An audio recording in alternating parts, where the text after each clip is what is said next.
This week's episode is brought to you by Colorado Junk Removal. No more junk, no more stress. Got some junk laying around the house? You know, that refrigerator that hasn't worked in 2 years. Yeah, the washer that you said you were going to fix, but you never have. Absolutely. That couch that's got a big hole in it that you're not probably ever going to give to anybody. Fence posts that you're never going to fix either. I see a trend here. Yeah. Then you need to call Colorado Junk Removal. What's that number, Dan? 719-249-1717. You know what? You can also visit them on the web at coloradojunk.com. Or you can send them an email, cojunkremoval@gmail.com. That's right. Or give them a call, like we said, 719-249-1717. Matt will come take care of all of your junk. And remember, no more junk, no more stress. Quite good. Attack warning. Attack warning? Is it for real? Attack warning's for bloody real. Live from Colorado Springs, the Drop Culture Podcast. I want to confirm, is this an exercise? Roger, copy. This is not an exercise. Come on, Quaid, get down. 1, 2, 3.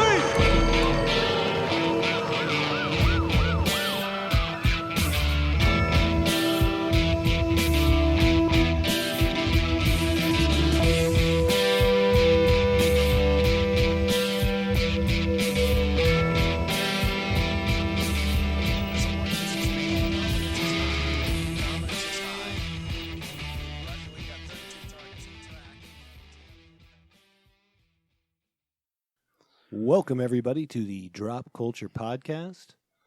This is that podcast where we pick up that piece of drop culture that you forgot about or missed, shine it up real nice, and cram it in your ear holes. You're almost going to stick it in your ear holes, but I said it differently. Brock, what are we covering today, my friend? Probably a very, very, very forgotten movie, but yet still has a place in the lexicon in a weird way for the 80s. Dreamscape. Yes. Starring Dennis Quaid. A young Dennis Quaid. Yeah. Quaid. Open your mind. I'll tell you, I did forget how many people were actually in this movie. Like, I'm like, right. That's a good act. What? That's a good actor.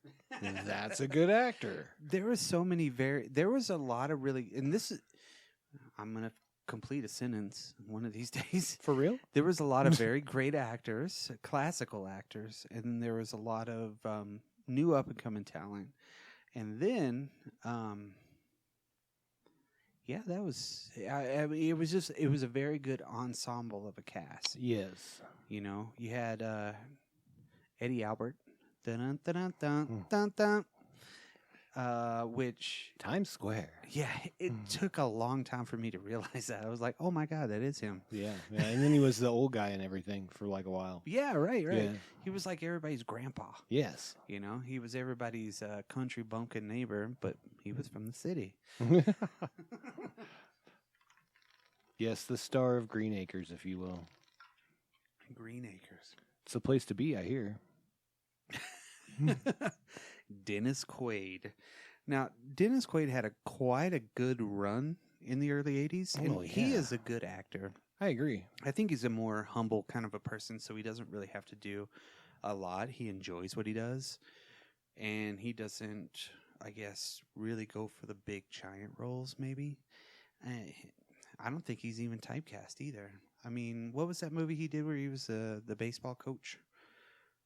The Rookie? Yeah. He actually, it was a big-time deal. I don't know. I think, and I never, okay, to be fair, I never saw the Wyatt Earp movie that he was in. Me neither. Because I saw Tombstone. Yep, that's and all I was you like, need. I don't need to watch that. But mostly, like, of course, I remember him from a lot of 80s stuff, you know. Enemy Mine comes to mind, Inner Space. Enemy Mine, classic movie. Oh, Enemy 100%. Mine, awesome Inner movie. Space is a classic movie. I Inner love that Space, movie. badass movie. He kind of was in the same character in each one of those. One was in the future. One was in everything's in the present. Yeah, yeah. He really his range is not huge, and Played Jerry Lee Lewis though, Yeah, that was pretty awesome. and he was good. That was a good. That was. I a good mean, one. if you want to play a guy that marries his 14-year-old cousin, Yeah, whatever, second 13. cousin, second cousin. I don't care. But The Day After Tomorrow, I remember, like that's a movie that I've seen a lot of for whatever reason. I know, right? And it's good. I like the movie. I like Gyllenhaal in it. I like, like everybody does a good job. Isn't that where a Wendy's Whopper saved him? I don't remember that part. Yeah, didn't he go in through the roof of a Wendy's and the pilot light Oh was yeah, still that's on? right. That's right. And You're the right. actual pilot light was still on. It's like freezing the world, and the pilot light is still there. It's because it was buried. I guess. I don't know. Everything was Doesn't make covered, any but yeah. science, but I did like that movie until we started talking about it.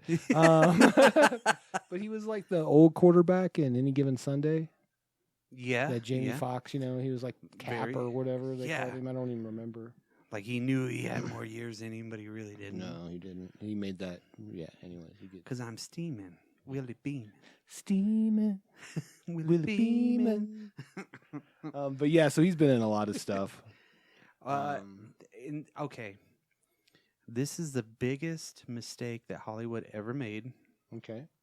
in the 80s. In the 80s. They never cast Dennis Quaid as a Joker. Ooh. Right. Okay. As soon as you see that smile and as soon as you see the natural shape of his face, he's the freaking Joker. I can There's see that. no doubt about it in my mind that he could have played the Joker. I don't know what kind of Joker he would have played, but he could have done the Joker because he had just a perfectly normal face. But as soon as he smiled in this movie, I was like, holy crap. He's got the jaw for it. Yeah. You know what I mean? I can see that.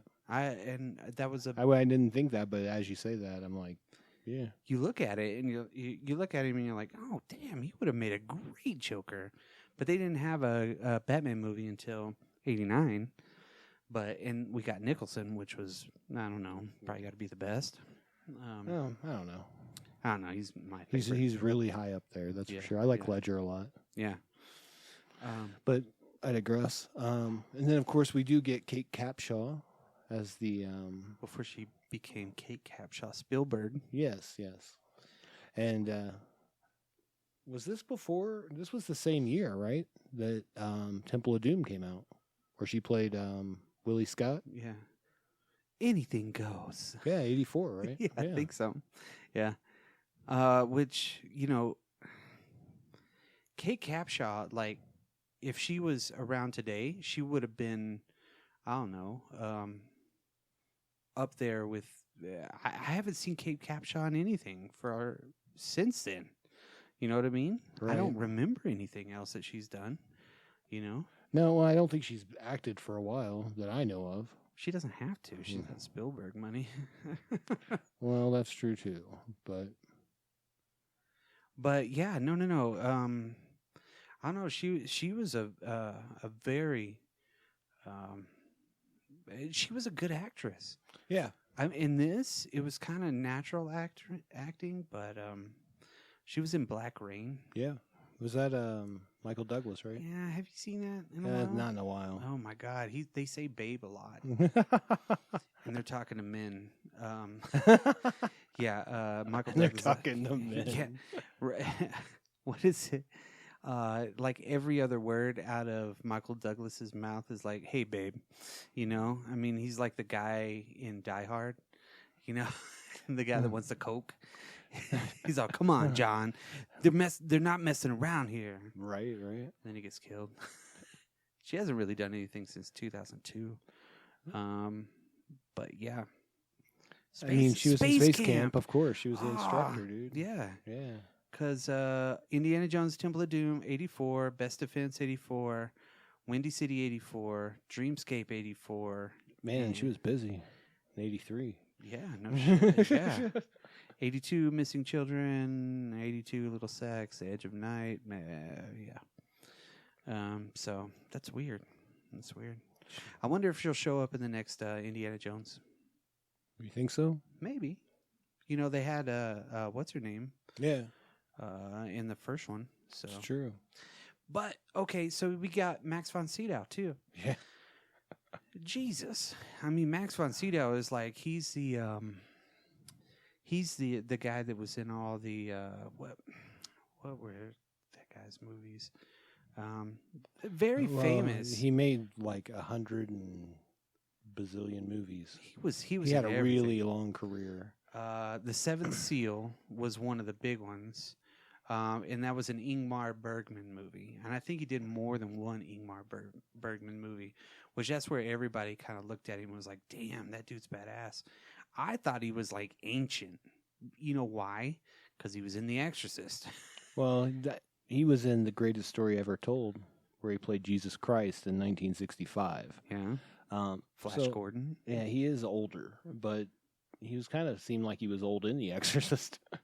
Yeah, well, no, but the makeup that they did, Yeah. I swear to God, I thought he was like 20 years older than he really was. That's true. That's true. That's a good actor. Acting. Yes, that was really good. Strange Brew, of course. Great movie. He's also in The Elder Scrolls. What 5 Skyrim? He's a voice. Oh, I knew that actually. Yeah. Nice. Yeah. Nice. Oh, he was Vigo in Ghostbusters too. Yes. Yeah. So yeah, he did a lot of shit.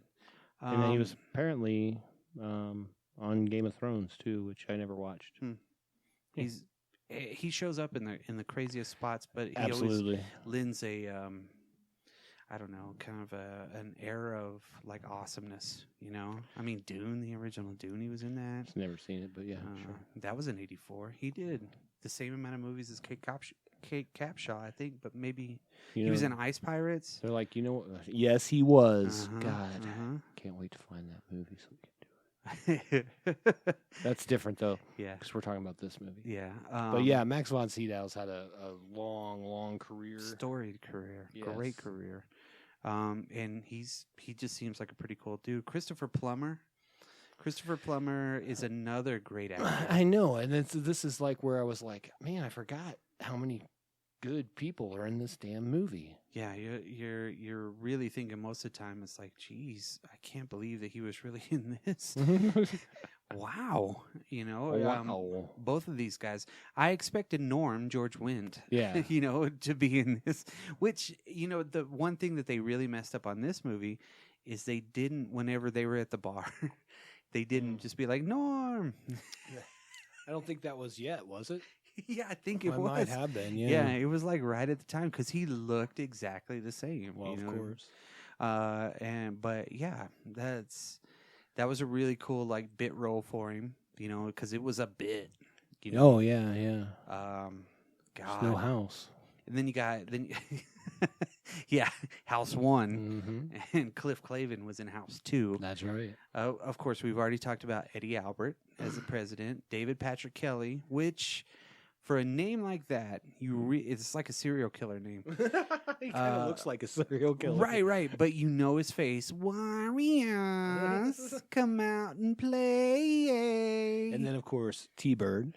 Right. That's the movie that I know that dude from. Sure. I mean, everybody knows the Warriors and things like that, but my generation, your generation, which is the same. It's the same Our generation, yes. our generation knows him from The Crows, Oh, T-Bird, absolutely.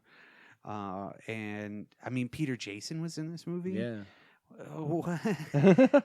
There's just so many. It's crazy. Right. The Chris Mulkey guy, he's been in so many different things too.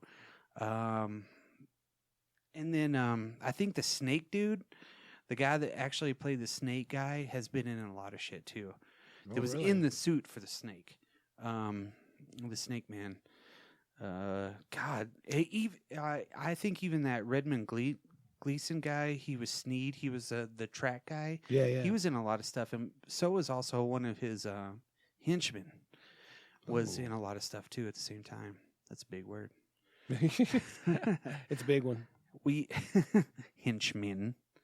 But you have a great cast. You have a good premise. Of course, it's about dreams, Right. And this was kind of, I don't know. This wasn't really in a bad spot for good effects. And they had great effects. Pretty good effects for 1984 at certain points. Right. We'll get into that, though. We should probably also mention the director, Joseph Rubin. The things that really, like, he's done some stuff that I don't know much about, but he's also done The Stepfather, True Believer, which were great. Sleeping with the Enemy, The Good Son, which was a great movie. Money Train, and I believe that one was Wesley Snipes and Woody Harrelson. Yeah, I think it was Woody Harrelson. Their second vehicle together. I thought that they would have been like inseparable after White Man Can't Jump, but obviously I was wrong. Well, one of them listens to Jimmy, and one of them hears it. Well, he directed. It's hard to get that back together. Right. He directed Chuck Russell.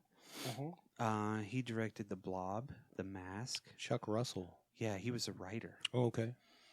Chuck Russell, wrote the screenplay, and he directed The Blob, Mask, Nightmare on Elm Street 3.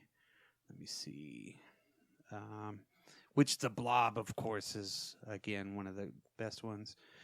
Eraser, The Scorpion King. Ouch.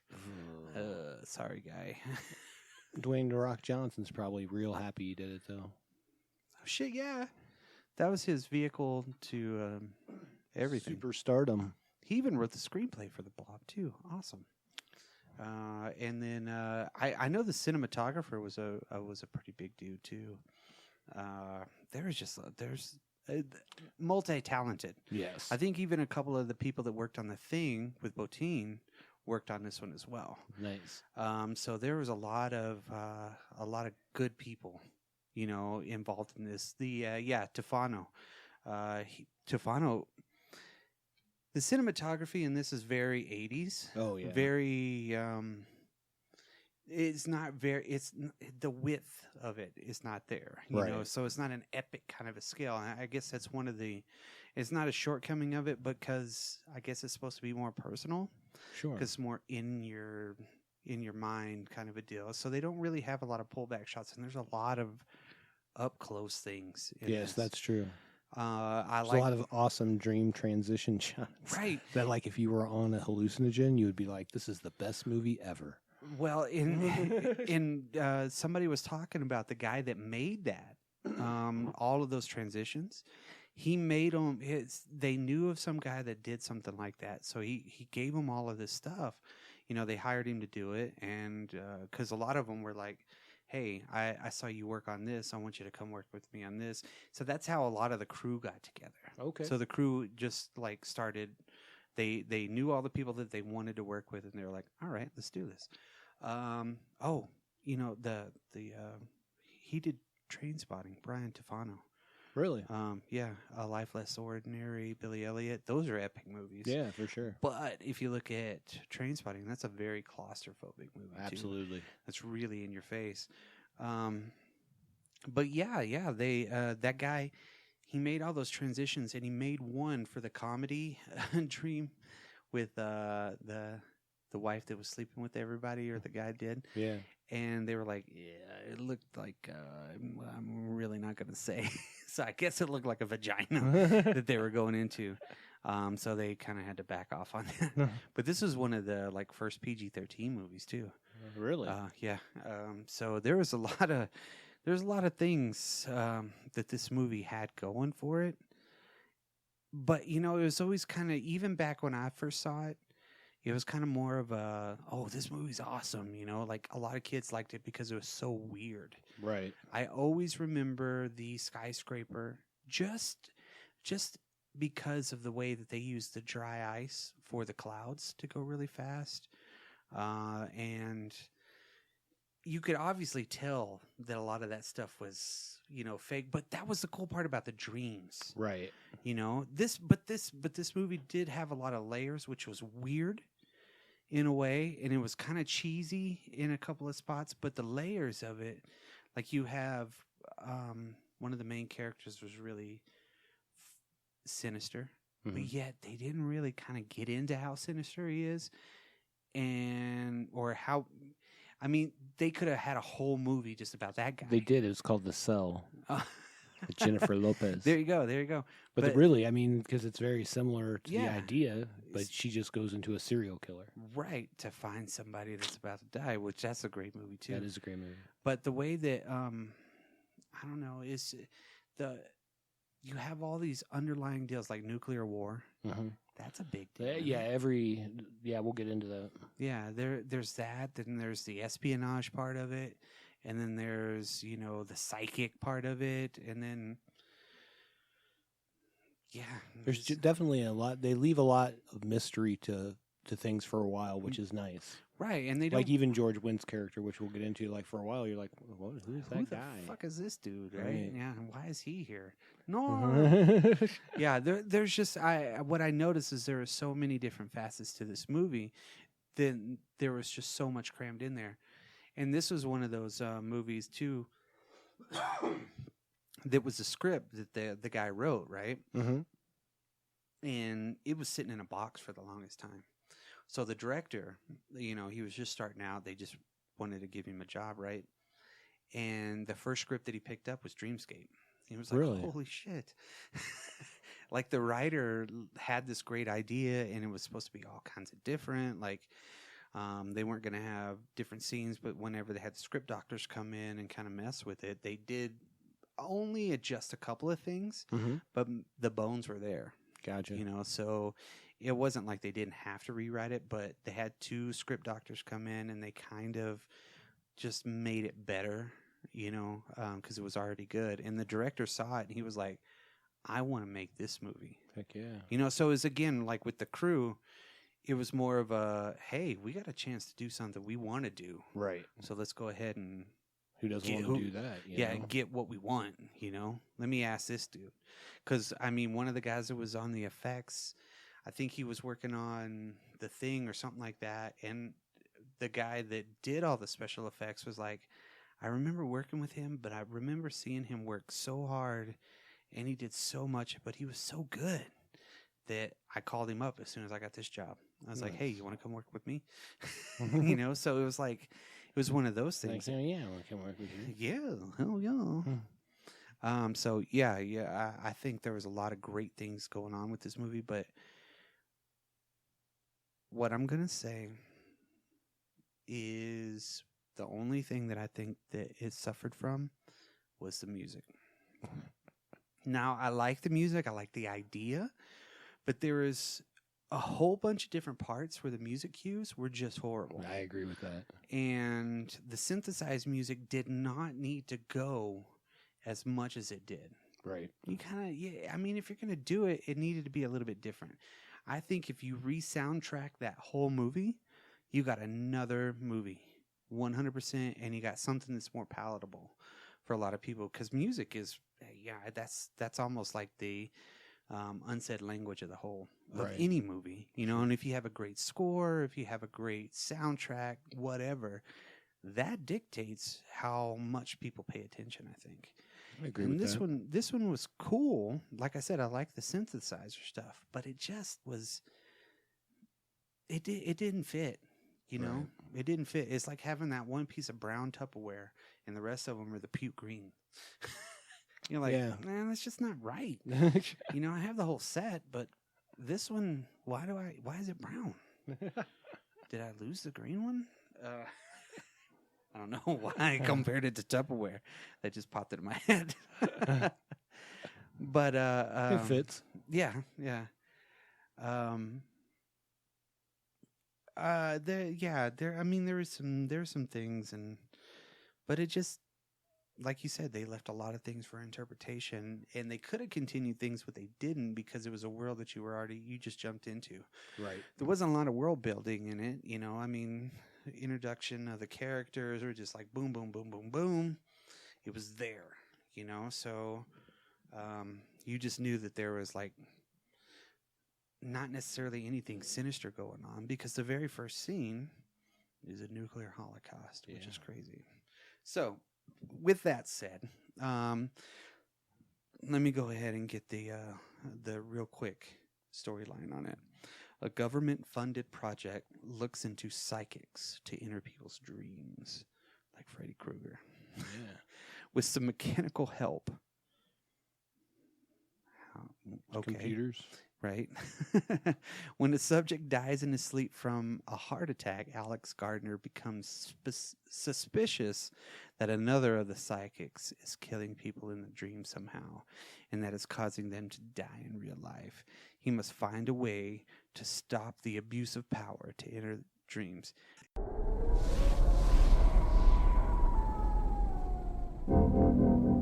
Alex Gardner has a unique talent, and even he doesn't know what it can do. No one has ever done it before. No one has even conceived of doing it before. Going into another person's dream. If I have to see that to believe it. He is about to enter a world that no one has ever seen before. The world of your dreams.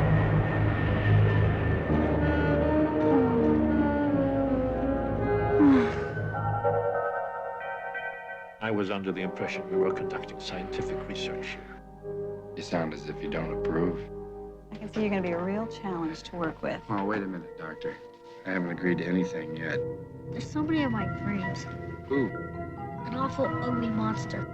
This kid is being eaten alive and nobody gives a damn. Whatever his demon is, you have to help him face it.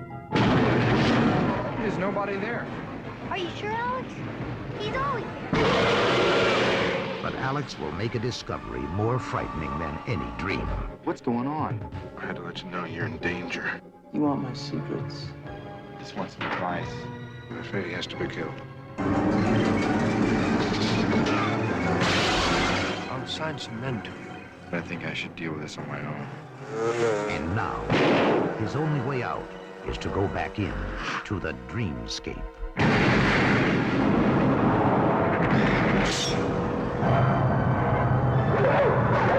It's a dream, Alex. You can do anything you want in here.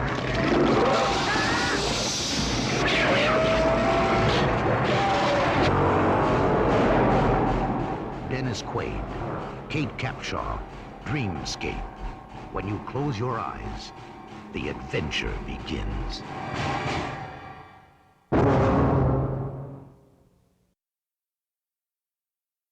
Basically, giving a little too much away there if that's just a synopsis. I know, right? You know? But it's like, honestly, it was a movie about psychics, and they're trying to help people get into dreams. But the main person that needs to get help is the president. But yet, they didn't even introduce the president needing help until like halfway through the fucking movie. Well, not true, because he has those dreams throughout the beginning. Well, yeah, And but so, like that, I thought that was kind of cool the way they did that. They're like, okay, we're going to keep showing this, you know, and then you kind of uncover later that he's the president, right, and then you uncover that this is causing him to do things in his policy, which is awesome. That was another thing that I noticed when I was watching a part of it today. I was thinking that is like a very topical thing for back then. Absolutely. And the president's having these bad dreams, and he's like, you know what? It's affecting my work, and I'm gonna disarm America. Right. And then the other dude's like, whatever, stupid. What I really like about this is that when we start out, we have no tie to the government. No. Like, that's not how the movie starts out. You don't find that out till later when Christopher Plummer shows up. Yeah, Christopher Plummer just like slides in. Yeah. Oh, by the way. Yeah, it's like, hey, guess what? I own you. Which he's a very sinister person. He really has that look. Even in Dragnet, he did. Sure. You know, Sure. where he's the priest. Yes. Christopher Plummer's awesome. Yeah, he's in a lot of good shit. So, how does Wasn't he recently in Loki? Was he? I'm pretty sure. He might have been. Keep talking. Yeah. Well, I was going to ask you how it started. But you can't because I'm doing this. Because you're checking that. I'm already on there. Did he die? When did he die? What? Knives Out. He was on that. Yeah, he wasn't on Loki.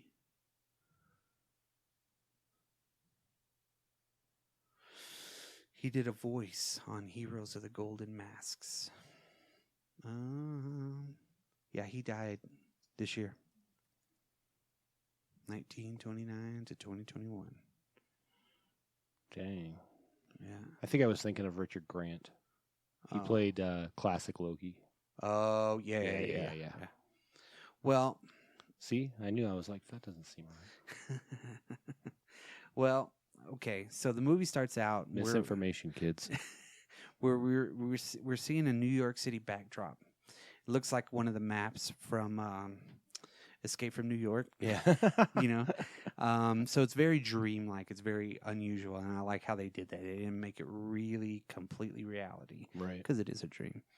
And a nuclear bomb goes off, and this woman's running, saying, and screaming, "Help me!" And then the fire engulfs her, and the dude wakes up, like and who is that the dude? shit out of him. That is Eddie Albert. Eddie Albert, and he. That's right. No Green Acres for him. No, hell no. He was freaking out. Like he woke up in like we didn't even know anything about it. He's like, oh my God, it's getting worse.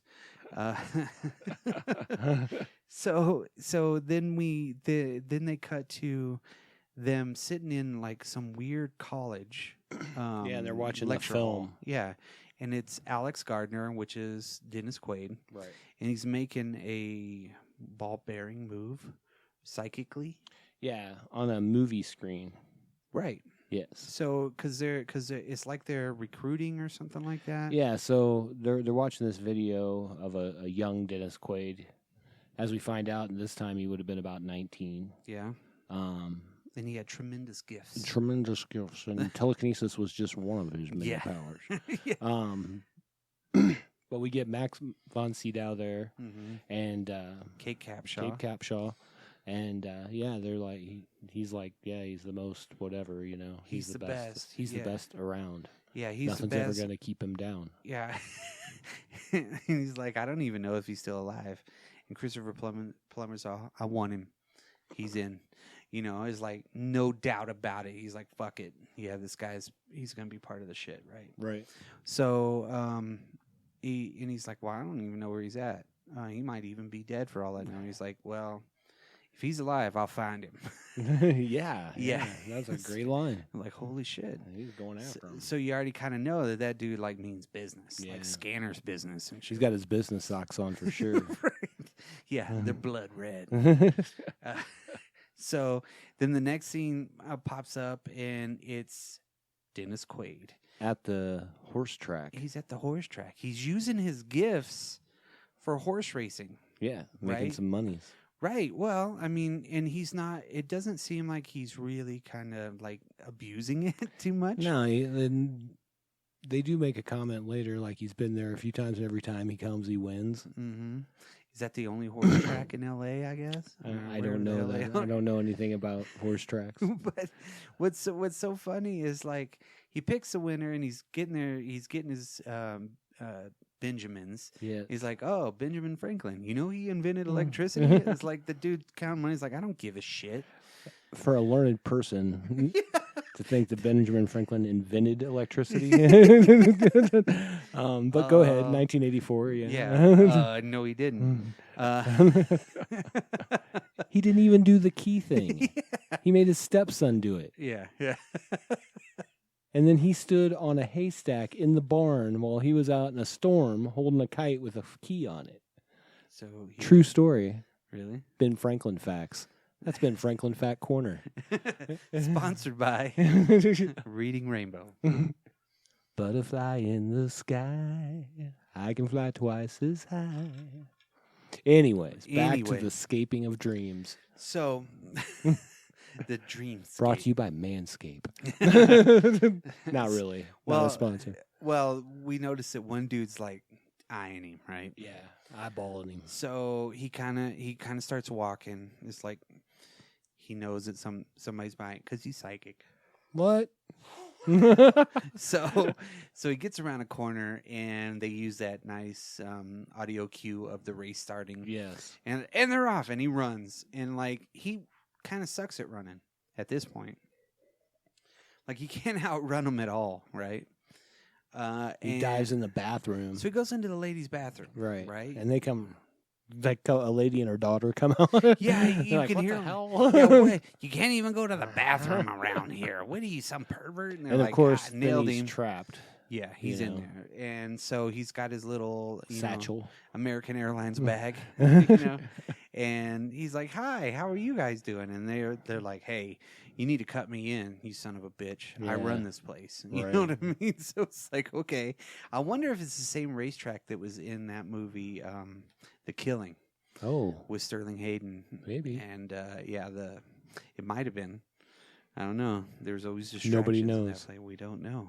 But yeah, the world may never know. Yeah, he's like, you know what? If you want this, and he's like, yeah. He's like, get it, go get it. New game. And he throws it out the window. And then he runs fast. Yeah, like never before. Right, he runs faster than he was at the other. Right. Well, he wanted to do that cool move where he threw that out the window. Right.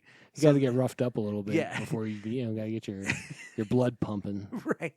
So like the dudes, they catch up. Or no, they get the bag and they start pulling it out, and it's like a fucking magic trick full of toilet paper. Of course, he was in the toilet stall with it for at least 30 seconds. Yeah, he only had like $700 or something. It was $1,000, I think. Was it? Yeah. So, so he's like driving by. He's like, "Later, partners," and he's out. Yes. You know what would have really sucked though if they would have stopped to like turn in their ticket.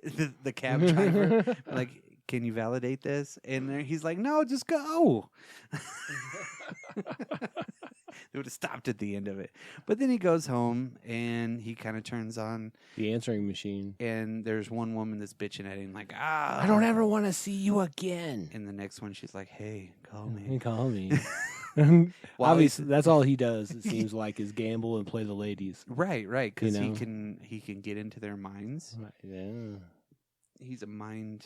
I'm not going to say the word. But so he's chilling, playing saxophone, and I guess he's going over to the chick's house, right? Yeah, it seemed that way. He had his cool jacket. He's like, all right, I'm going to put on my New Balance. You know what I mean? I'm going to walk out the door. And then that's when Peter Jason and that other dude show up with the family truckster. Yeah. Because they're in San Francisco. That's where they're at. Yes. So that might actually be the same racetrack. That would be crazy. I'm going to have to research that. But so he's like, he sees the other two dudes walking up, the big long hill, right? Yeah. He's got enough time. He's like, all right, let's go. Yeah. So when the two other guys just show up and they're like, yeah, come with us. Yeah, and Peter Jason's like, oh, okay. He's like, come on, let's go. So he sneaks away and he thinks he's all fucking swift, right? And he's like, you just let me out over here. Yeah, he's changed my mind. Stop at Tawanga. La Hacienda. Yeah, stop at that street and let me out. And they're like, no, we got, this might sound a little weird, but we got orders to take you in. He's like, what if I just jump out? And they're like, clink. You're not going to. I have to stop you. Then I would have to stop you, yes. Am I in any danger? And he's like, not from us. Wasn't lying. No. He's a pretty nice dude. Yeah. And then this is when the music sucks. It really does. This ruins that whole kind of like going, right? Because they must have been way outside of town, right? Outside of San Francisco somewhere. Wherever the college was, must have been a long ways away. So they pull up, and yeah, that whole musical cue section is just crap. Right. They go in, and they're like, please sign in. Yeah, I don't think they were really at a college. I think they were at like some underground bunker. No, they were at a college. Were they really? Yeah, they were at some sort of a college. It was a campus of some kind. Okay. So they had, it looked like they had like a bell tower, and there was all kinds of people there. So if it was a... Yeah, I guess you're right. Yeah, so if it was in the research buildings or whatnot. Right. So somebody was getting funded, Somebody's getting funded. Right. So he's like, I ain't signing shit. No, I don't know who you guys are. And they're like, we could do without it. And even you see the security guard smile like, wink. Yeah, that was always like, why would they have him sign in? And now you have, there's a record. Right. So now that he didn't sign in, he's a dumbass. Right. You know what I mean? Yeah, exactly. Right. I'm like, yeah, let me put my name on some stuff. No. I was here. Yeah. So they go through the deal, and a little bit of foreshadowing happens. He's like, "Oh, what are you guys hiding back there?" We don't know. So they take him into a room. It's got a one-way mirror in it, or a two-way mirror in it, and he grabs a pen. He's like, "Let's get on with it." Yeah. With a marker. Yeah. Yeah, and they're like, "Oh, I guess he knows we're here." That's when Kate Capshaw comes in because he gets locked in there. Kate Capshaw comes in, and they start walking around, right? Right. And it quickly, they're like, "What kind of research you do here?" "Oh, well, we're interested in dreams." Right. And then he sees some other people, and it's like, "What else do you do here?" And she says something like, "Well, we try to find psychological problems for men that, are impotent." And she's like, "The average man has like 3 erections a night, but it might be physical." And he's like, "So you're boner counters." So you just count boners. Wow. No. I'm out. Yeah. So she gets pulled away, right? And then, of course, the guard is conveniently not at that room because he kind of takes off. So he goes into that room, and it's a weird kind of like soundproof room with some cool computers and shit. Right. Very 2001, actually 1984. Yes, yes. And, of course, he's fucking around with shit because he just can't keep his hands off anything. And then Max von Sydow shows up, and he says something about, like, "Well, you should have told me you were alive. I thought you were dead." He's like, if you would have called me, or if I would have called you, would you come? And he's like, "No." I'm not gonna spend the next 6 months being, with wires sticking on my ass or some shit like that. And he's like, "Whatever. Let's go have a beer. I'll buy you some food and a beer." Right. So of course they're at the college brew house, right? Yes. And of course it's like a Hooters, which he's like staring at the ladies. Even Sidow looks back and he's just kind of smiling like, "Oh, you son of a bitch." So then he starts talking to him about, "Hey, we've actually entered dreams. Right. We've actually done this, and I want you to be part of this because you have these tremendous gifts that we could use, and this would be great. You're light years ahead of everybody else." Right. How about you spend the night, think on it tonight, and, in the morning we'll talk about it. So he goes and wakes him up. Did you have any dreams? Yeah. Yeah, he goes and wakes him up again, and he's just like, "Oh, I don't want to get up. I don't want to do it." And he's like, "Well, might have to talk to the tax man for you, because while they were looking for you, they found a lot of wrong things." He's like, "What?" Yeah, he freaks out. Yeah, he's like, "Fuck you. You're going to do this to me?" And in that earlier interaction, we did find out it had been 9 years since they had worked together. Yeah, so he was almost 30. Yeah, he was 28. Yeah. Yeah. Math. So he's like, "Fuck it. Yeah, I'll do it. Whatever it takes." And they get to see kind of like that first person go in, like he's watching. He sneaks down there, and it's the first psychic and with the little kid. Right. And all of a sudden, shit goes crazy. Blood pressure's up, spiking, blah, blah, blah, blah, blah. Right. And then they see home dude, like, he's catatonic at that point. Right. So he gets loaded up. And they're like, what happened to him?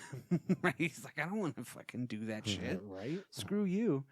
And then that's when we get to meet the other badass, right? It's like the day after, isn't it? Oh, yeah. When he's getting his, like, checkup or whatever. Or... Yeah, so... He's, like, strapped in a gurney, right?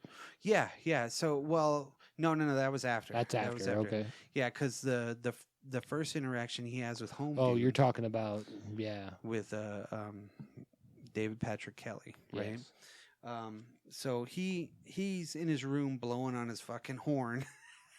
While he's in the shower, he's like, "What the fuck are you doing?" Yeah, that was weird. Yeah, and then he's like, "Well, I'm the best. I'm the only one that can do it. I got free reign around this motherfucker, right?"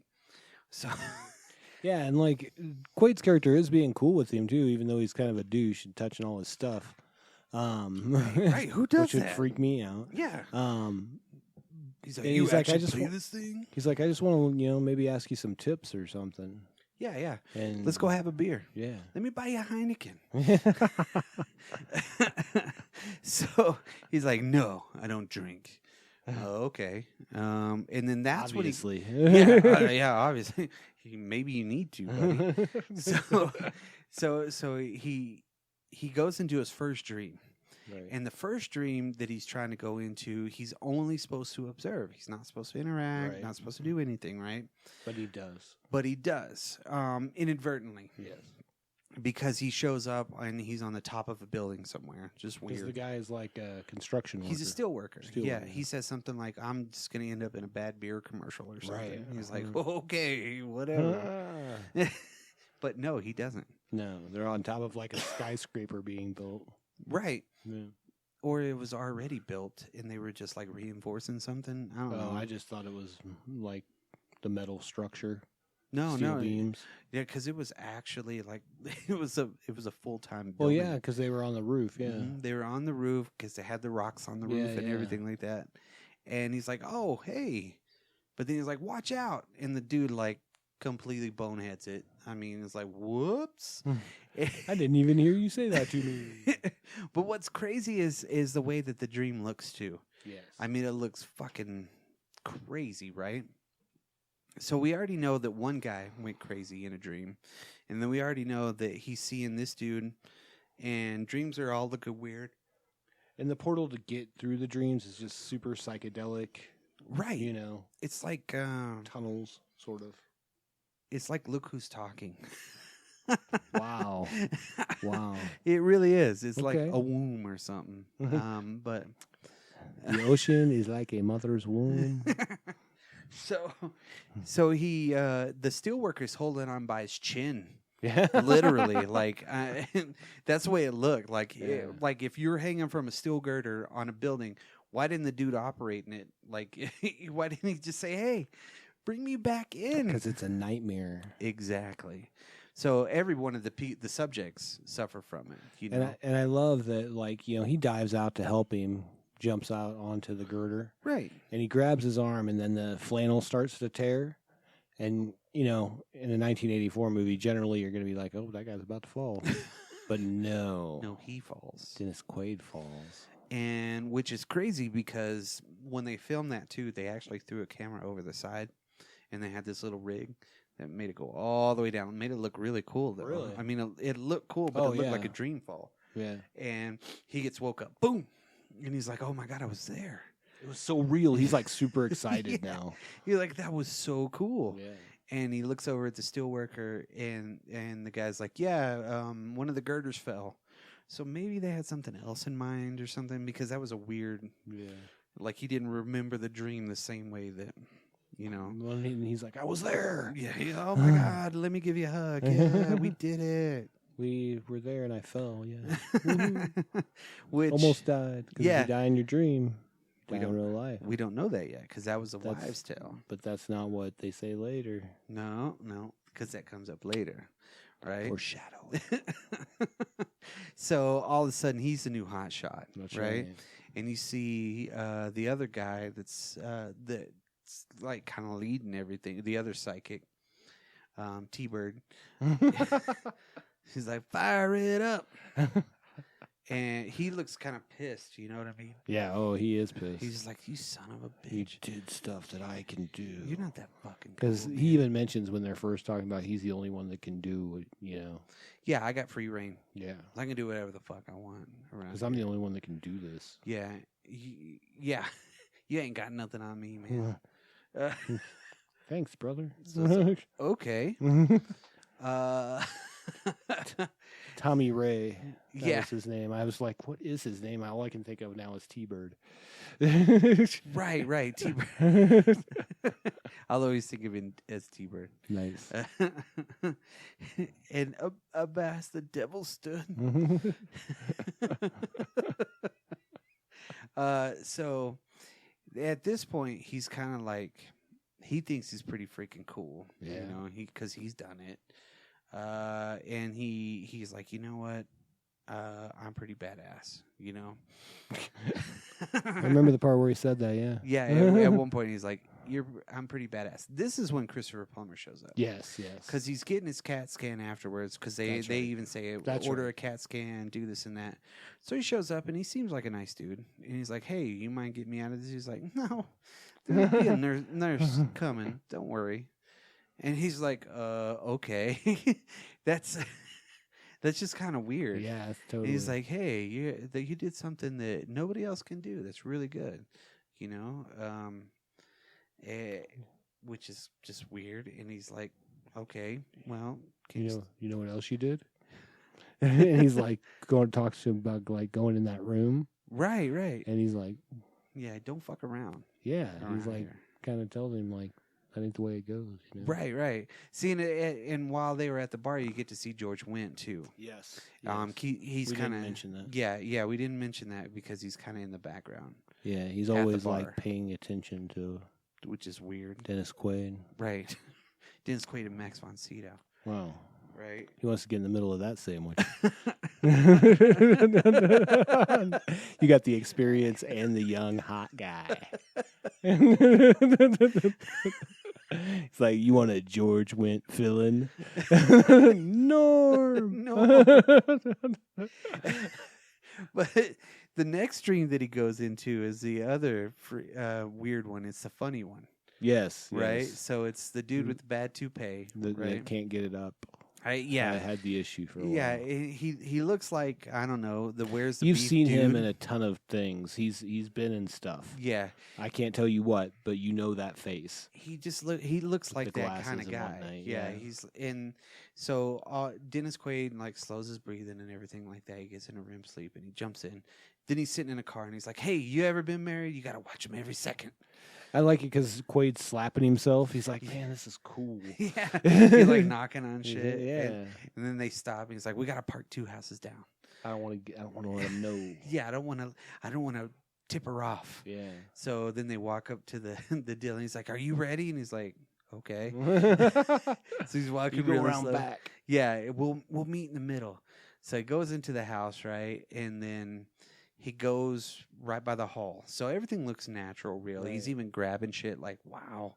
You know, he grabs a leaf and he's like, man, this is so crazy, you know? I'm in a dream. Yeah, so then they go and it's the red room and you hear all this moaning from Home Dude's old lady, Upstairs, right? Right. So so they run up the stairs in slow motion there for a minute. I know, that was weird. Slow motion for you. Slow motion and for it's you. all red. And it's weird. It's just like, I don't know. I know that I wonder if that plays on the fact that a lot of times in dreams they say like when you're trying to get somewhere and you're running but you don't get anywhere. But you don't go fast. Right. That might be. I don't know. No, but that's what I took from it. That makes sense, yeah. Because they're kind of like trying to go as fast as they can up the stairs. And he gets up there and his wife is doing the deed. With his brother. Yeah, and he's like, my brother. He's like, hi. And in front of the kids. And they're like, kids are in chairs watching. Just watch it, which is fucking And then he weird. pulls his friends out from underneath the bed. What kind of golf buddies are you? And then there's people in the curtain too, right? It's the priest? The priest and I don't know who the other guy was. But yeah. The gardener. Yes, the gardener. He's like, because he's like, I don't remember what his name was, but he's like, and you? You Yakatura? Like, he just smiles like, eh. Wasn't there like a really bad beat right there, like in the music? They did the like little dong. Probably. And I was like, wow. Yeah. Yeah, you just got canceled, Dreamscape. Yeah, like it was like a gong sound. Yeah, like ancient Chinese secret, huh? You know what I mean? Yeah. It was just weird. It would have got canceled in today's day and age for sure. That would have never made it in there. No, they would have been like, nope. So then after that, you know, they're sitting in the office. Would have been like, that guy's Filipino. Yeah, right. Why are you casting him in the role of a Chinese gardener? Why is this? Japanese gardener. I don't know. Asian. Kabuta or Kakamutu or it was something like that. I don't remember. Yeah. So the next scene, you know, of course, they're sitting in the office and he's like, so he has a very big inadequacy problem. and he's mainly worried about everybody stooping his wife. Yes. Is how Sidow says it while they're all drinking and laughing, you know. So then he pops up in Capshaw's office, right? And he's like, hey, let's go get some Italian. I found a good place in town. So obviously they are outside somewhere. Right. And she's like, no, I'm not going to bed with you. And he's like, what? I didn't say anything about that per se. I was just talking about Italian food. So then he, he kind of. You want to go grab a 6-inch Italian? Yeah. So he kind of like butters her up a little bit. And she's like, whatever, we can't get involved. You know, I like you too. You like me, whatever. Right. So then he sneaks in a kiss, and she's like, you son of a bitch. Sexual assault. Right? You just got me too'd. Yeah. See, this whole movie gets canceled, especially the... Yeah, what happens after this? Dreamweaver. So yeah. Are we there? Well, almost. No, yeah. Well, he's at the bar drinking by himself, right? George Wendt comes up, and he's like, hey, what's up? I see that you're over at the college. And he's like, yeah, and who the fuck are you, right? Right. So he hands him his book. It's called Stab. So he's like, you actually write this stuff? And he's like, yeah, but I'm doing research right now about dreams. He's like, oh, really? That's crazy. He's like, listen, I know what you're doing. Right. I know you're involved. Yeah, there's something else sinister going on. And then a couple of guys, he notices them. He's like, later. You know what I mean? Yeah, so he's gone. dips. Yeah, he's out. So home dude comes back to the office, and he's like, I'm going to go check and see if she's still in there. So And I she's guess asleep. she's asleep. So he sits down, slows his breathing. He notices she's in REM sleep. And then he goes in to her dream to dream rape her. Yeah, I mean, It's a violation. Oh, 100%. Big time. And he gets out and he's like, I'm sorry, I didn't mean to. And she calls him out, too. She's like, what the fuck is this, man? Right. Yeah, why? No. Because they get it on. Yeah, well, they're... Like, not in the dream. Right. In the train. Yeah. With the most weird sex. Yeah, ever. soft lights. Spinning around. Like, yeah, I guess it would be in a dream. I don't know. Right. So why didn't she be like, hey, wait a minute? Because she likes him. I mean, obviously. Obviously, there's something there. Right. You know, and when they're walking out, he's like, well, that Like was in your dream. It didn't really happen. And she's like, but still. Yeah. You're mind raping me. That's not cool. Yeah. So she's walking down the stairs, and he goes, you notice something? I didn't use a machine to do that. She's like, holy shit. And then she Whoa. smiles. She's like, oh. I get it now. That's crazy. Mm-hmm. It's okay. It's not quite that quick, but it is pretty quick that she forgives him. Right. She's like, oh, okay, cool. But then we went over the worst dream. That was the Snakemen. Oh, the nightmare. That was before this. Where she asks him to help the boy? He goes up in the park, right? And home dude the little kid is sitting in the chair, and she's like, hey, look at this. He's about to have a psychotic break. Right. And he goes, well, let me talk to him. And he says, whenever I had bad dreams. See, I thought that was after this. Well, yeah. It wasn't, though. No, I believe you. It was like right before. Okay. I thought that was when he was trying to kiss up and get back with her. No. It's like, look, I'm not a total douche. Well, yeah, and because he shows up and the little kid's like, well, I'm missing Little League because of this crap, right? And Max von Sydow's like, I don't want you going in there. We've already lost one person. He's like, nobody's paying attention. The one thing that we're trying to do, you don't want me to do for this kid. Right. What are we doing then, right? So he kind of gives him that whole spiel, and he's like, I'm leaving the program if you don't let me do this. And he's like, damn you. Yeah, he's like, I'm not kidding. And he's like, okay, you're out. He's like, but I'm not kidding. So he gets to do it. So he gets into the boy's dream, right? He shows up with a baseball mitt, and he's like, hey, guess what? I'm going to be there this time. Yep. So he shows up, and what I like about the kid's dream is it's so discombobulating. It's weird. There's a big storm going on outside. All of the everything that the kid sees is like what a kid would see. Yeah. You know, how it would play in their dream. Jagged edges, weird kind of shit. It's just very creepy. Right. And as soon as the lightning goes off, that kid's out of that chair like, oh. Yep. He comes around the corner and he's like,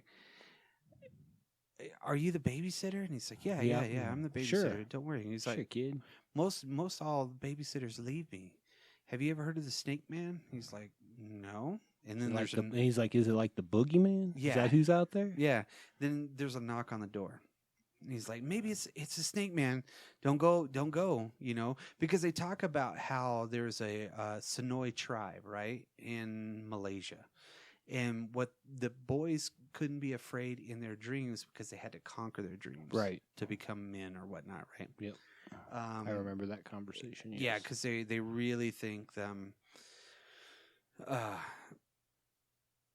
They really think that dreams are reality or something like that. That's kind of the impetus of the whole project. They're actually doing something nobody else is doing, you know?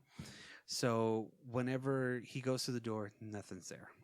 So he comes back. And the kid even says he's always there. Yeah, he's here somewhere. So, of course, he's by the window. Snake Man sticks his arm through the window. Boom. Right. So they're running. They go by his dad. Yeah, and he's like, he's not going to be any help. He's like, that's right, you little bastard. Like, what the fuck? Mm-hmm. That dude sucks. So they're going down this weird, like crookedy stairs. Yeah, forever to the basement. Because they open that door and it's like a forever drop and these crookedy stairs that go down. Yeah, so they finally get down to the very bottom. Light flickers, Snake Man, bam. Yeah, it don't matter if you run. Right, and it scares the shit out of both of them, right? Yeah. So they get into another room, and he's holding the door. Snake Man busts through, and Snake Man looks pretty cool. He's got that really long neck. It looks like a He-Man toy. I like at the beginning that you just get like the shadows of him. You know, they don't show him like all right up front. So then you have that big stop motion battle. Yeah, that's where the special effects get a little. Yeah, that's what they only had $6 million to make the movie. Yeah, and so literally he convinces a kid. He's like, hit him. So he hits him in the stomach with the axe. After he gets cuts hurt, his head off, and then he cuts the motherfucker's head. Wakes up and he's like, he's gone. As soon as he does it, he's like, he's gone. We did it. And that's whenever he's in the lunchroom afterwards, right? That's right. You're right. And Home Dude comes up to him and is like, and he's smoking a cigarette. He's like, you got them all snowed because they think you're some hotshot, huh? He's like, I was just helping. You know what I mean? Right. I'm not trying to be anything. Right. And then he's like, what's this? You a cartoonist? So he draws the fucking deal, right?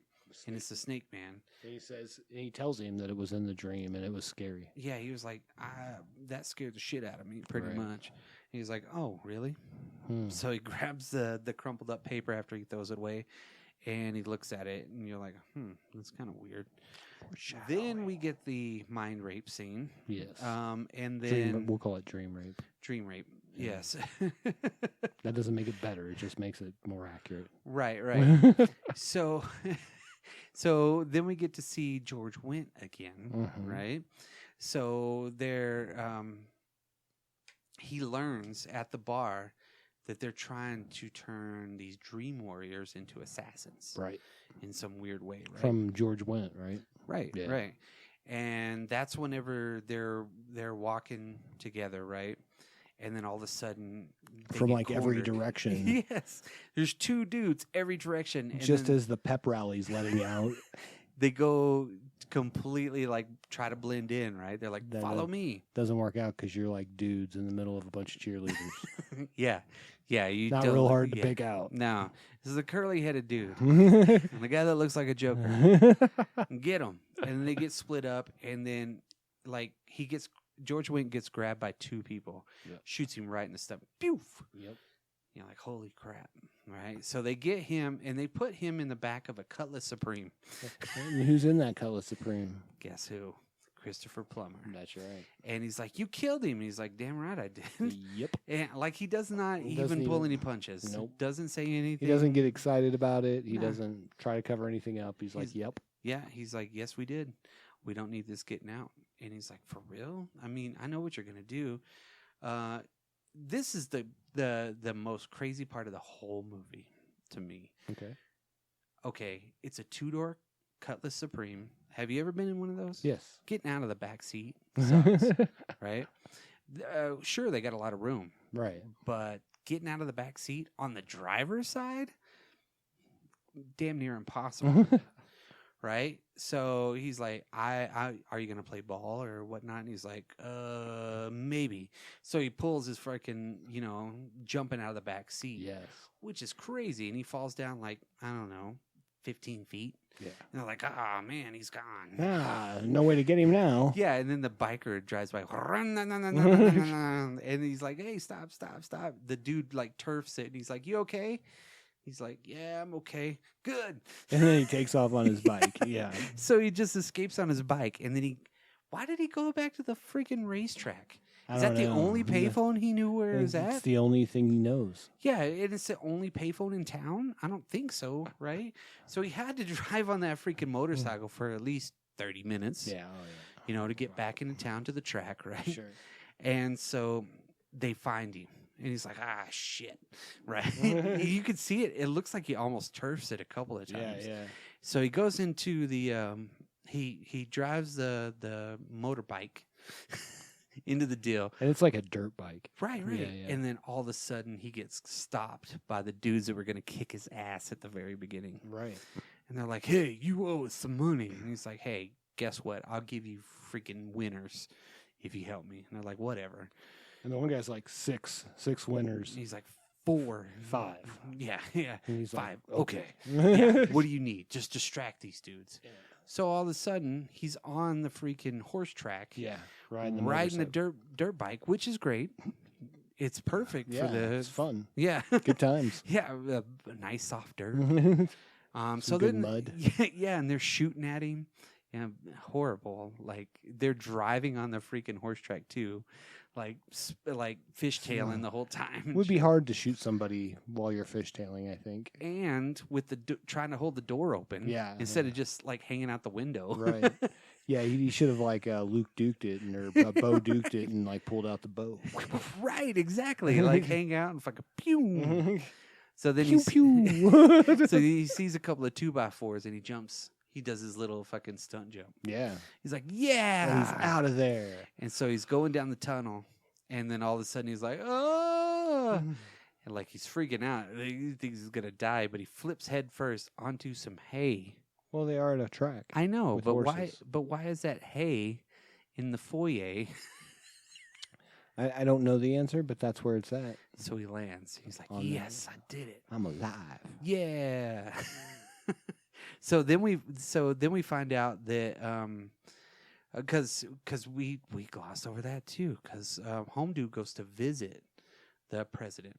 Yes, before Bob he Blair. actually, So we see that a little bit before, and he kind of like shows up at the Western White House, because Home Dude's like suffering bad. He's like, uh-oh. So he shows up and he tells him, it's affecting my job. I'm gonna go to the summit and I'm gonna make a deal with the Russians to get rid of everything. We're gonna disarm our nuclear weapons. Right. And Blair's like, what? He's like, hey, listen, I know you don't see eye to eye on this, but this is what I need to do. Right. I don't. This is what's giving me nightmares, and this is going to get rid of him. That's right.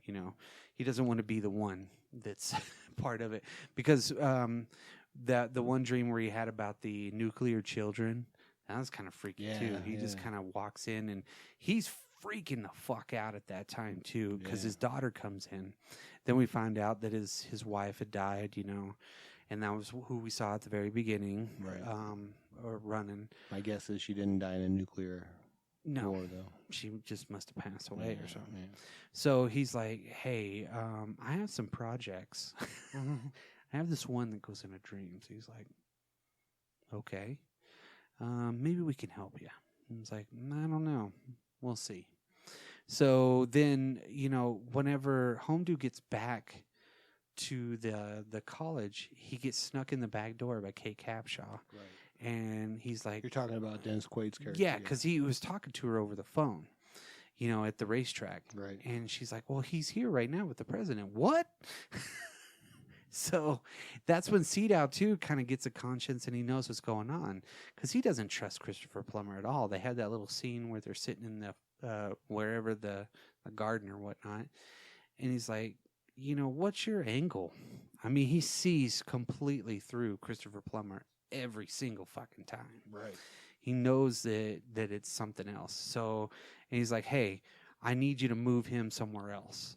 And he's like, well, why are we moving? This is the most secure place that he could be in. Right. As for a matter of research. fact. Yeah.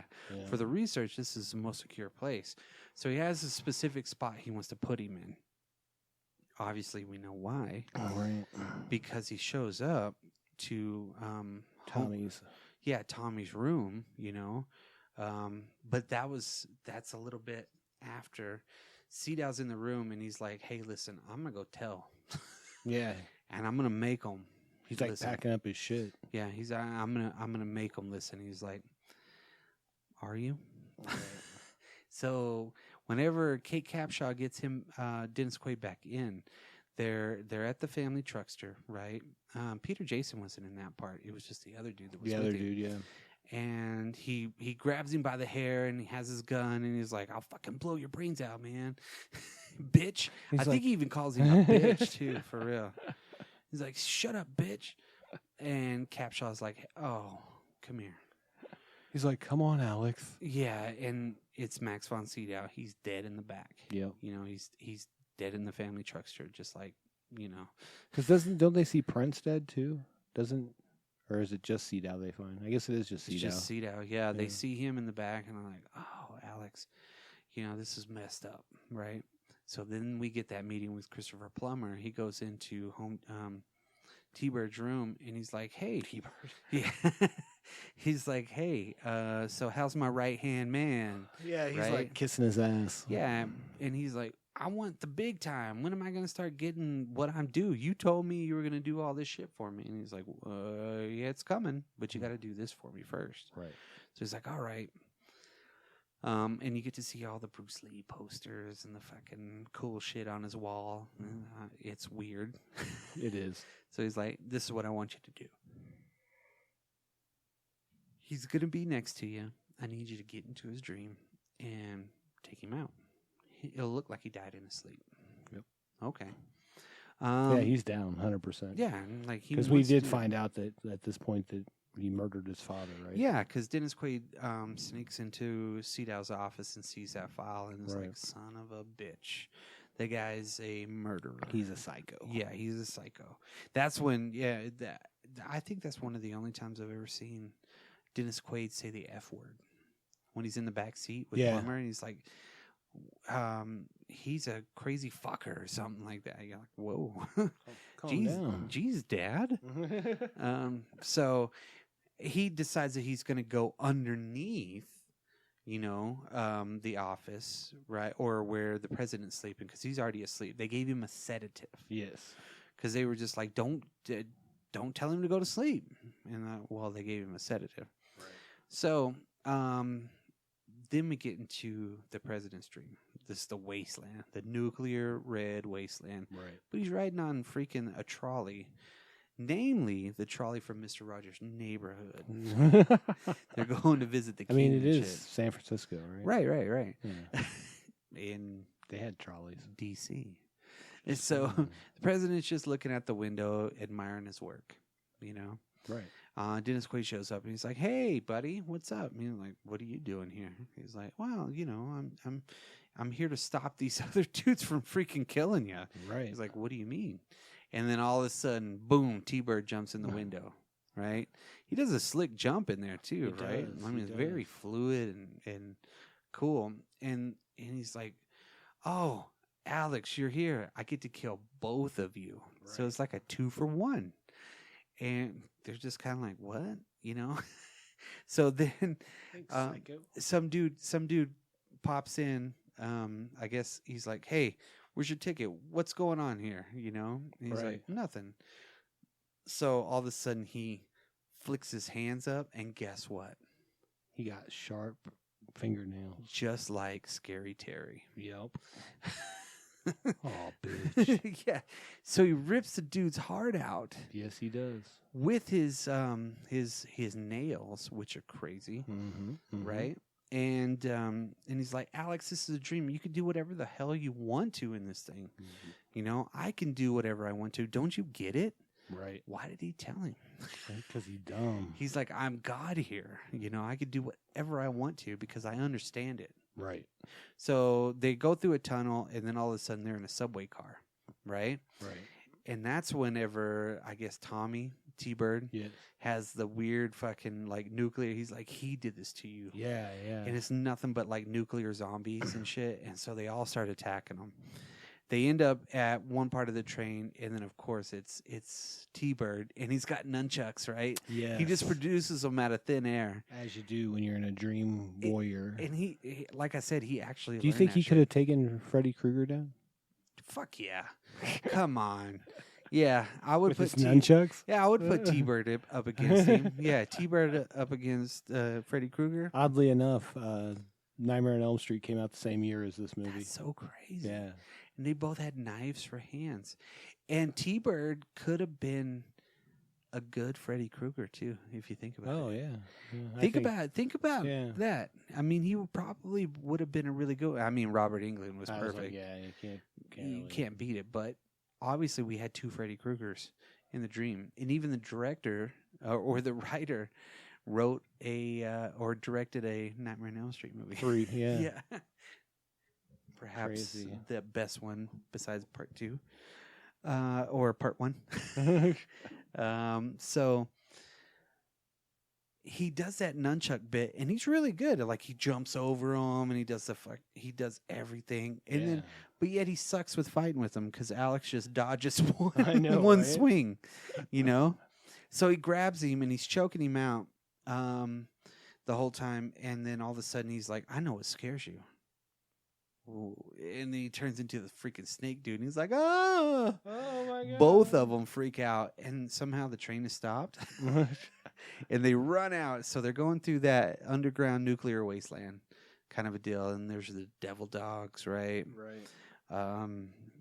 And one of the devil dogs actually gets shocked to death because it tries to run through it.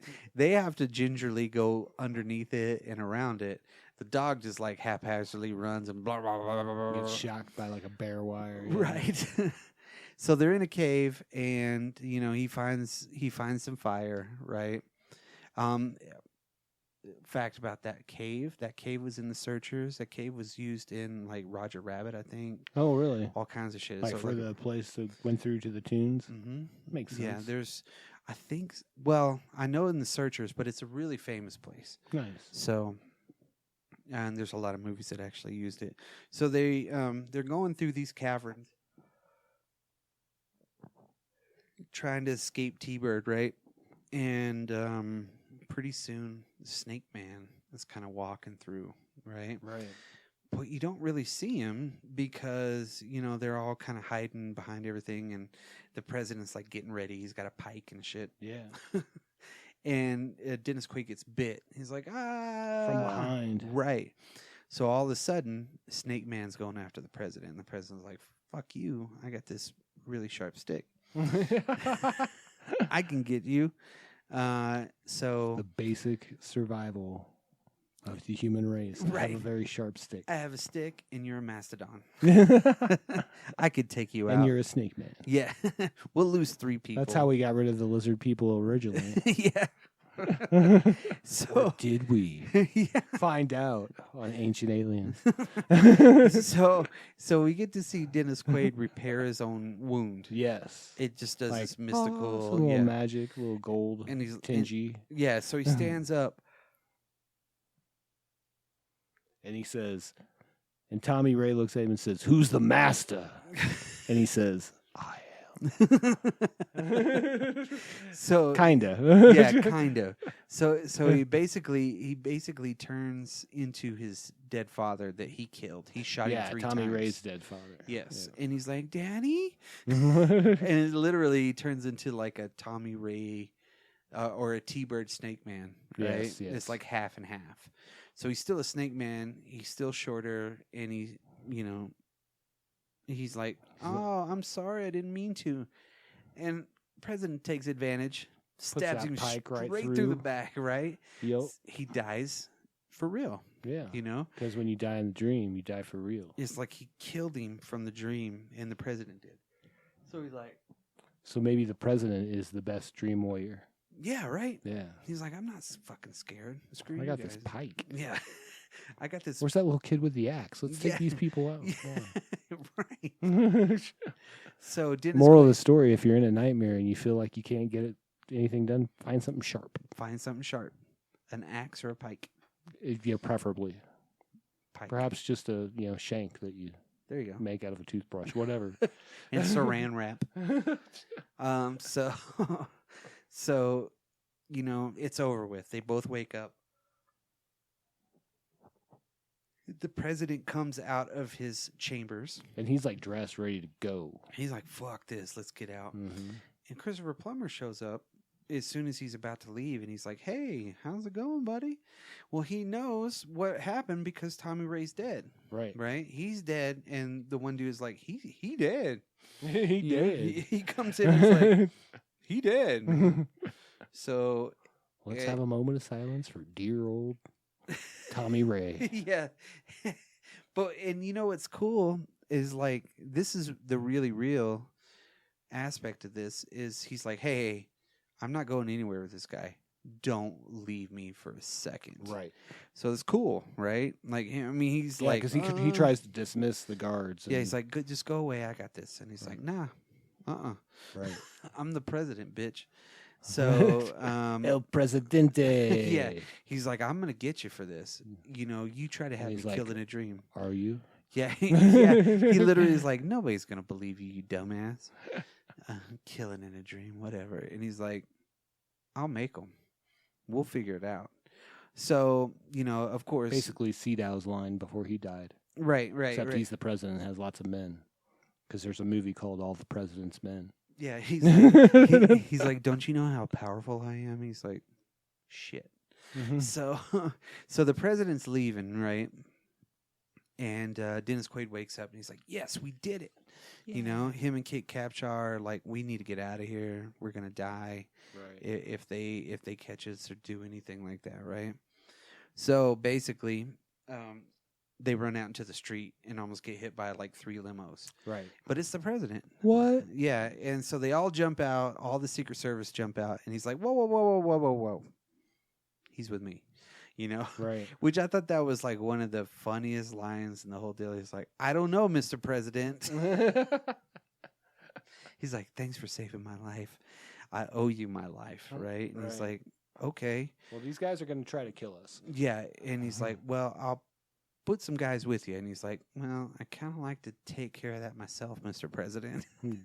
Okay. So you didn't really know. The next scene they show is basically Christopher Plummer, I guess, in the CIA. Right. He's kind of walking down some office hall and everything like that. He goes to an elevator, opens it up, and it's freaking Alex. Yep. Sorry. It's late Friday night. So Alex he's like, "How'd you get in here?" He's like, "Oh, have my ways." And then he rips his head open, and he's his own version of the Snakemen. Right. Grabs home dude, right? And all of a sudden, it's daytime, right? And Christopher Plummer's wife's like, "Hey, you're going to be late. Get the hell up." And she turns him over, and he's dead. Dun, dun, dun. Mm-hmm. Kill him in a dream. Took care of it. So, Kate Capshaw and him, they're going to Kentucky. As you do. From San Francisco. Kentucky Derby. Right. And she's like, "Churchill Downs is over there." Mm-hmm. And he's like, "Oh, you think I'm going to gamble? What I care about is it's going to take us 3 days to get there, and we're going to have 3 days on this train." She's like, "All right, cool." So they go into their room. They're about to get it on. Yes. The train hasn't even taken off yet. They're about to bump uglies. And so all of a sudden the dude comes in for the ticket. He's like, "Tickets, please." And it's the same dude from the dream. Yeah. Because they even say, "Is this a dream?" And he's like, No, it's not a dream. This is real." And home dude comes in. That's the ticket taker. It's the same. And they just like look at each other and shake their heads. They're like, nah. No way. So it's a total recall moment. Yes. Like, was the whole thing a dream? We don't know. We don't know. It was a dreamscape. Yes. I'd say that this is a long line. Like right in this time, there's a lot of movies where people are having sex on trains. Because this came out a year after Risky Business, where Joel the Pimp rode the train. Oh. So I don't know what the affection was with having sex on trains in the early 80s. But there were still trains running, 3-day trains in the 80s, and now they're all gone. Unless you want to go to Lamar, Colorado. Yeah, but where does that train go to? Kansas? I don't know. I don't know. Lamar really is like western Kansas anyways. But that's regardless. Pretty much, yeah. Yeah. So that ends the movie, right? That's the end of it. That's it. And Alex is the president's hero. Probably got a couple medals. Yeah. Probably got a job. And then plus, he's got Kate Capshaw now. Yeah. Win. Yeah. And he doesn't have to dream rape her. Yeah, that was a little intense, but I liked the fact that even then, at least she called him out on it. She was like, it wasn't like yeah.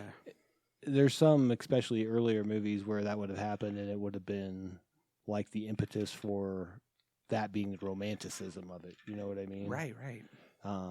And it wasn't that way. It was like, oh, you crossed the line, my friend. Yeah, that was fucked up. Yeah, I which didn't is pretty crazy, really, when you think about it. Yeah, I mean, why did he go in there? That's an abuse of power. Yeah, that's kind of weird.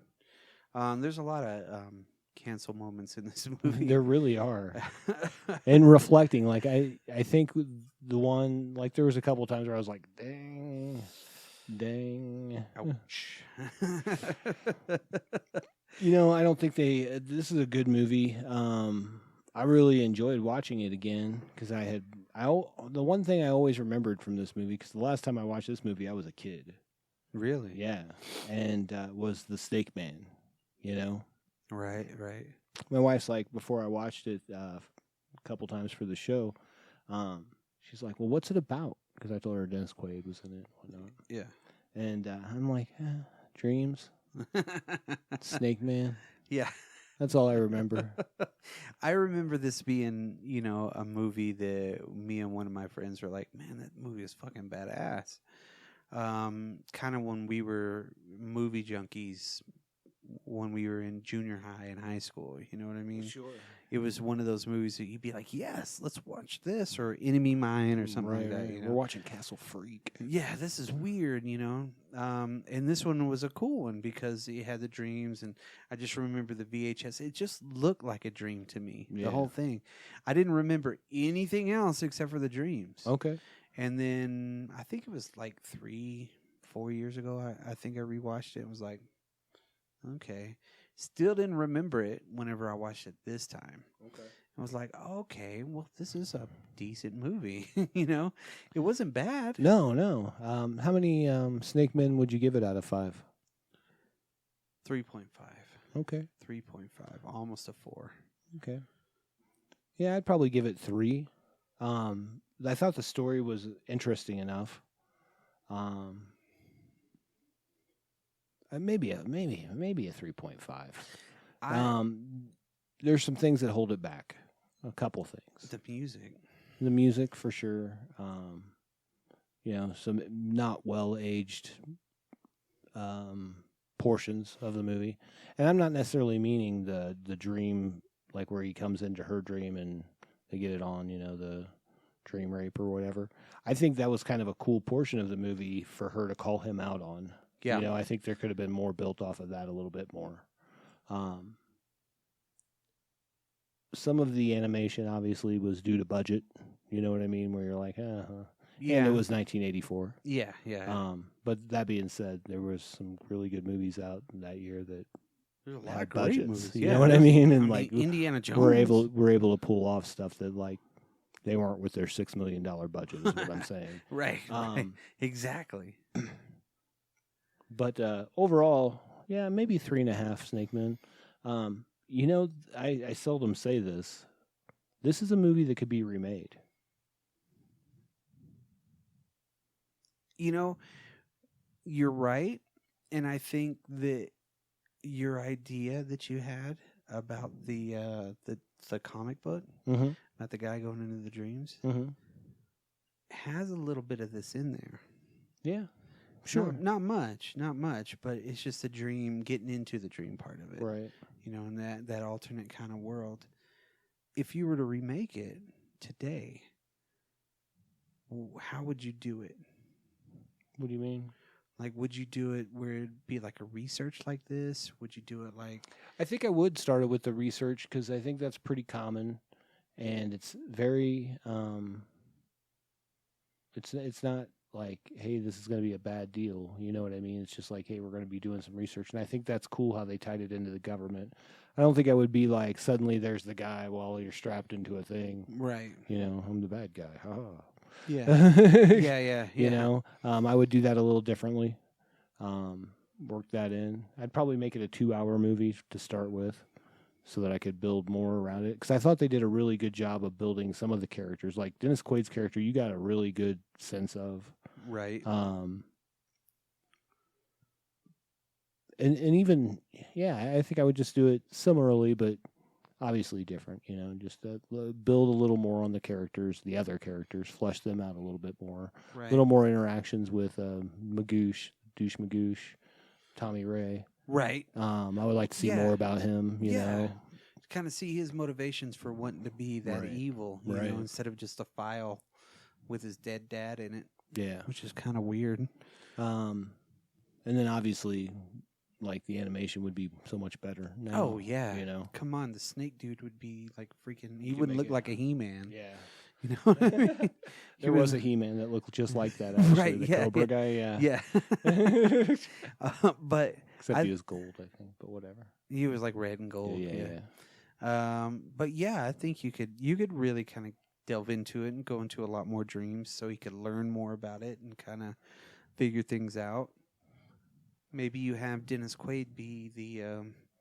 Max von Sydow. Mm-hmm. Right. And then you have the other dude, T-Bird, be the evil guy. Ooh. Kind of like that. Yeah, right. And then you wouldn't have Kate Capshaw. You'd have somebody else. No, because Kate Capshaw is going to be like, psh. Yeah. Being your dumb movie. Then you have Randy Quaid as a steelworker. Nice. You have Randy Quaid as the president. Oh shit! Or George Wendt's character. Oh, there you go. He's the that would the be writer. perfect, actually. Yeah. If you expanded it out a little bit, got rid of that stupid music. Well, that obviously you wouldn't be emulating that music at all, anyways. Well, that music was cool. Don't get me wrong, but it just did not fit the movie. Be interesting to make transition scenes like they did, but different. Right. Yeah. To see how they did going into a dream. Mm-hmm. Because why was it some sort of a portal? I don't go through a portal when I'm dreaming. You do when you're traveling to somebody else's dream. I guess, right? Yeah. You're mind linking. Yeah. Overall, I think it's held up. Yeah, it's pretty solid. Like I said, there's some cancel moments in there just because of the age. Yeah, right. You know? Right. Yeah, it would not fly in today's terms. No, but I think overall the story, like you said, the story is rather original. You know what I mean? Right. But it is unusual that we had 2 dream movies the same year that both had evil guys manipulating the dreams, and both of them had knives for hands. Well, just the one time for... Yeah. And it was more... Yeah. Yeah, he had knife fingernails. Yes. And he was sadistic. Yes. And Freddy Krueger had knife fingernails. And I really considered like Nightmare on Elm Street a true horror movie. Yeah. This was more of a sci-fi horror. It covered a lot of bases, you know, a lot espionage. of genres, really. Yeah. That's what I really noticed about it, was just there's so many layers to it. Exactly. There's a lot of things that you could really exploring it, and he wouldn't have to jump out of the back seat of a Cutlass Supreme. Well, no. Maybe he could do it in a Prius this time. Oh. It'd be a Tesla. Ooh. Yeah, but that's an amazing part. That is, because, I mean, jumping out the back of a cut dog, there's no way. There's just no way. I mean, that shit sucked. Like, he was quick. Mm-hmm. He was quick to want to jump out of cars. This is true. This is true. I mean, that was his gig. He's like, you know what? I'm not where I want to be. I'm jumping out of this car. Yeah. Fuck this. I'm leaving. Let's go. I'm jumping out of the car. Done. But overall, yeah, if you're listening to this, you get a chance to watch that movie if you've never seen it. Great movie. It's not like the best of that year, of course, by any means. But at the same time, this one had its own spot. Yeah, I would say this is maybe the dropped culture of 1984 a little bit. It is, yeah. I feel like it had a very good core, had some great actors. It had a good story, you know what I mean? Just a small budget. Right, really. $6 million and made 12. Yeah. And you had good actors in it. You'd almost have to do the same thing, and hire decent actors to do everything, because these guys were superstars. Oh yeah, big time. So, but yeah, if you want to hear more on any of the movies that we go through, any of the dream movies that we have a lot in the archives. You can find a lot of our podcasts on your favorite podcasting platform, but also dropculture.com. Yeah. That's where you're going to find the goods. That's right. We have everything that you need there. And then also, if you want to give us a high five on Twitter, Instagram, Facebook, YouTube. Yes. Anywhere. Just let us know. That's right. Yeah, and then let us know about your dreamscapes. That's right. I got one more question before we leave, Brock. Okay. What would be your nightmare?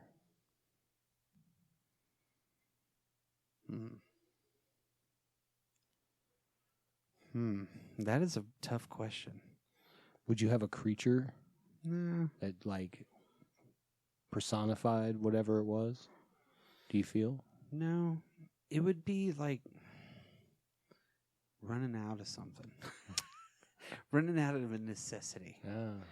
Maybe my nightmare would be sitting on the toilet and then there's no toilet paper left. Oh.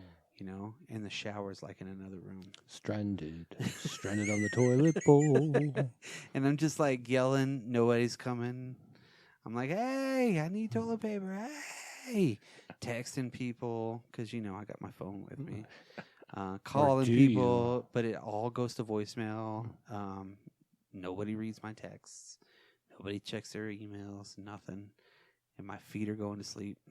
And I don't want to set up because as soon as I stand up, I'm dirty. Oh my. It's just gross.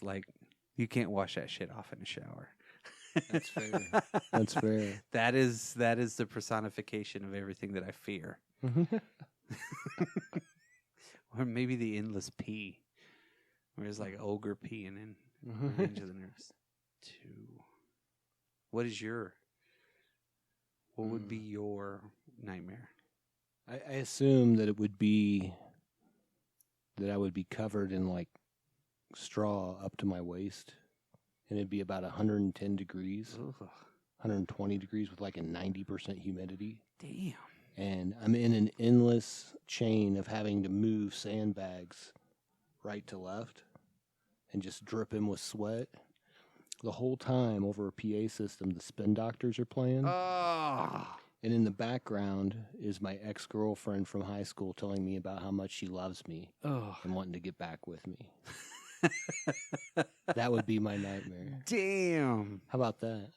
That's a pretty fucking freaky nightmare. Yeah, I think that would do it. Ooh. That scared the shit out of me. Well, maybe somewhere down the road we'll do an episode of Nightscapes and Dreamwares. Or, oh my God. Dream Mares. Yes. Yeah. I said wares. Yeah, let's invent our own nightmare. All right. All right. Well, with that, welcome to our nightmare, and we're out of here. Later. Peace.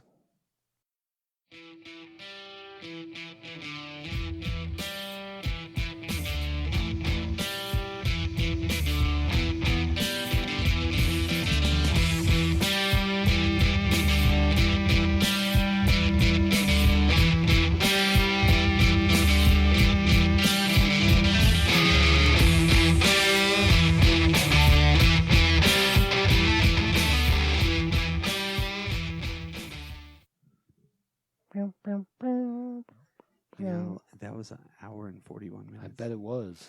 So guess what? That's a twofer. You think so? A two-parter on Dreamscape? Who's gonna stick around? You can tell we're tired as fuck though, because it's like we're just like, yeah. I think we should turn this into a twofer. Wow. Yeah.